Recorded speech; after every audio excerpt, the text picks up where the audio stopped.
আজি লক্ষী পূজা আৰু সকলোকে লক্ষী পূজাৰ আন্তৰিক শুভেচ্ছা জ্ঞাপন কৰিলোঁ। আৰু আজি লক্ষী পূজাৰ দিনটো কি হয়, কি কৰোঁ, কেনেকৈ কি কৰে সেইটো আপোনালোকক দেখাবলৈ চেষ্টা কৰিম। অকণমান অলপ ভিডিঅ'টো আৰম্ভ কৰোঁ। আৰু এতিয়া দেখিছে চৰাই চলি ববকা হৈ আছোঁ দাড়ি কাটিবলৈ। দাড়িটো চেলুনত যাম, দাড়ি চাড়ি কাটি মেলি ফ্ৰেছ হৈ আজি পূজা অকণমান ফুৰিব লাগিব। অলপ গৈ আছোঁ, আপোনালোকক দেখাওঁ।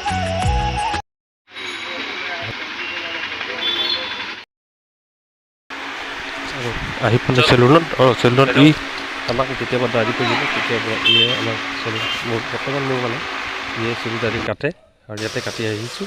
এতিয়া কাটি লওঁ। বহুত পুৰণাতে কাম কৰা আমি ইয়াৰ লগত, যেতিয়াৰ পৰা দাড়ি উঠিছিল তেতিয়াৰ পৰা দাড়ি কাটিয়ে আছোঁ আপোনালোকে। সদায় কাটো ইয়াতে আৰু বেলেগ কোনো নাযায় মানে।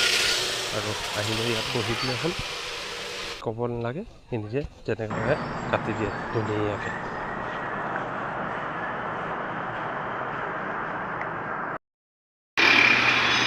দাড়ি চুলি কটা হৈ গ'ল। এতিয়া যাওঁ, বজাৰ অলপ কৰিব আছে আৰু বজাৰটো কৰি লওঁ, তাৰপৰা দেখাই আছোঁ আপোনালোক কি হৈছে কি নহৈছে। সৰুতে আমি এনেকুৱা পূজাৰ দিনত হাতত পলিথিন লৈ ঘূৰি ফুৰিছিলোঁ। মানে পলিথিনটো হাতত কিয় থাকে গম পায়নে? কাৰণ প্ৰসাদ ভৰাবলৈ। আৰু দিনভৰতো প্ৰসাদ খাই পেট ভৰিয়ে থাকে আৰু ৰাতি আৰু প্ৰসাদ পেট ভৰিয়ে থাকে।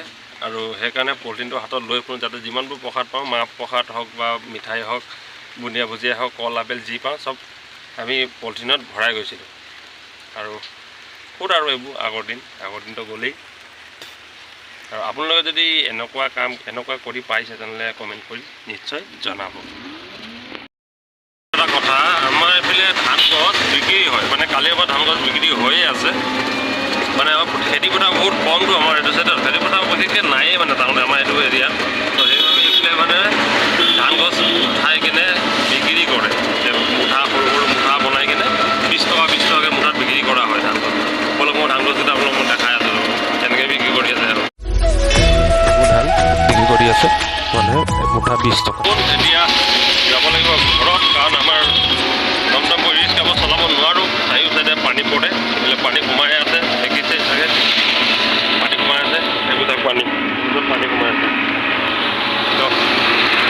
ঘৰত গৈ দেখাই আছোঁ আপোনাক, ঘৰত যাওঁ দেখাই আছোঁ। সৰুতে আমি এনেকুৱা পূজাৰ দিনত হাতত পলিথিন লৈ ঘূৰি ফুৰিছিলোঁ। মানে পলিথিনটো হাতত কিয় থাকে গম পায়নে? কাৰণ প্ৰসাদ ভৰাবলৈ। আৰু দিনভৰতো প্ৰসাদ খাই পেট ভৰিয়ে থাকে আৰু ৰাতি আৰু প্ৰসাদ পেট ভৰিয়ে থাকে। আৰু সেইকাৰণে পলিথিনটো হাতত লৈ ফুৰোঁ, যাতে যিমানবোৰ প্ৰসাদ পাওঁ, মাহ প্ৰসাদ হওক বা মিঠাই হওক, বুন্দিয়া ভুজিয়া হওক, কল আপেল যি পাওঁ চব আমি পলিথিনত ভৰাই গৈছিলোঁ। আৰু ক'ত আৰু এইবোৰ আগৰ দিনটো গ'লেই। আৰু আপোনালোকে যদি এনেকুৱা কৰি পাইছে তেনেহ'লে কমেণ্ট কৰি নিশ্চয় জনাব।